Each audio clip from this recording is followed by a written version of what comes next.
Last 4 दिनों से India का स्टॉक मार्केट बहुत तेजी से गिर रहा है, जिस कारण बहुत सारे इन्वेस्टर्स मार्केट को लेकर कंफ्यूज हैं। रीजन है इंडिया और कनाडा के बीच टेंशंस बहुत बढ़ रहे हैं, जहां पहले कनाडा ने इंडिया पे मर्डर के आरोप लगाए। Canadian security agencies have been actively pursuing credible allegations of a potential link between agents of the government of India and the killing of a Canadian citizen, Hardeep Singh Nijjar.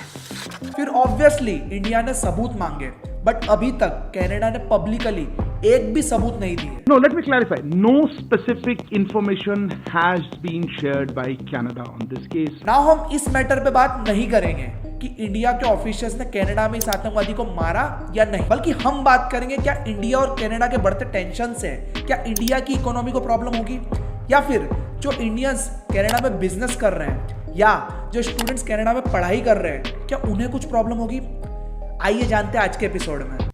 Indo-Canadian Hindus, you have repudiated your allegiance to Canada and Canadian Constitution. Your destination is India. Leave Canada, go to India. मेरे घर वालों के और मेरी family members के मुझे बहुत सारे टेक्स्ट आए। दे वर आस्किंग कि तू ठीक है, कनाडा में सब ठीक है। सबसे पहले मैं ये बात क्लियर कर दूं कि इंडिया और कनाडा के बीच बहुत समय से फ्री ट्रेड एग्रीमेंट की बातचीत चल रही थी, बट अभी इन सब चीजों के कारण उस पर टेम्पररी रोक लग गई है, जिससे इंडिया और कनाडा दोनों को लगभग इक्वल लॉस होगा। पता है क्यों? क्योंकि इंडिया जितने अमाउंट का सामान कनाडा से इंपोर्ट करता है, सेम उतने ही अमाउंट का सामान हम कनाडा को एक्सपोर्ट भी करते हैं। ऑलमोस्ट $4 बिलियन का इंपोर्ट और सेम $4 बिलियन का एक्सपोर्ट। सो ठीक है, कनाडा अगर उंगली करेगा तो स्मेल तो कनाडा को भी आएगी। But what do think, India और कनाडा के बीच डिप्लोमेटिक टेंशन से क्या इंपोर्ट एक्सपोर्ट बिजनेस को कोई फर्क पड़ेगा? आंसर है नहीं, क्योंकि as per export council of India, India और कनाडा के बीच इन टेंशन से ट्रेडिंग में कोई मटेरियलिस्टिक इंपैक्ट नहीं होगा। आसान भाषा में कहूं तो सास और बहू की लड़ाई चल रही है, पर टेंशन मत लो क्योंकि रात का खाना जरूर बनेगा। और सोचो अगर इंपोर्ट एक्सपोर्ट में कुछ प्रॉब्लम नहीं होगी तो स्टॉक मार्केट को घंटा फर्क पड़ेगा, बट जो इन्वेस्टमेंट कनाडा की फर्म्स इंडिया के स्टॉक मार्केट में कर रही है उसमें गिरावट आ सकती है, क्योंकि जो कैनेडियन पेंशन फंड है उसने ऑलमोस्ट $15 बिलियन की इन्वेस्टमेंट इंडियन स्टॉक मार्केट में कर रखी है। सो डर उसी बात का है कि कहीं कैनेडियन गवर्नमेंट के कहने पे Canadian investment firms Indian stock market से पैसा बाहर निकालना शुरू ना कर दे। बट लेट्स से कनाडा अपना पैसा इंडिया के मार्केट से बाहर निकालना शुरू कर देता है, बट फिर भी इंडिया को कुछ खास फर्क नहीं पड़ेगा, क्योंकि कनाडा हमारा 17th लार्जेस्ट इन्वेस्टर है। 17th।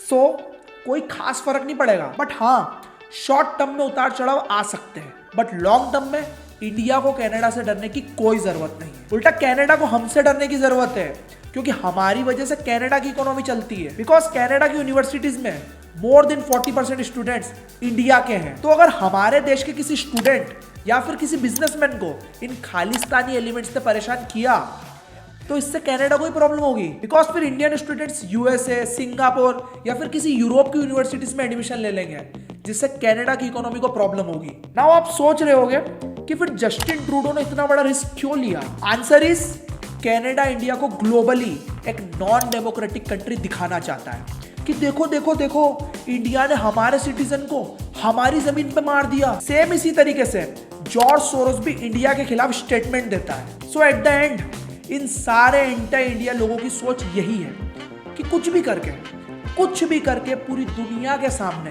इंडिया को एक नॉन डेमोक्रेटिक कंट्री साबित कर दे, जिससे इंडिया में फॉरेन इन्वेस्टर्स पैसे इन्वेस्ट ना करें। That's it.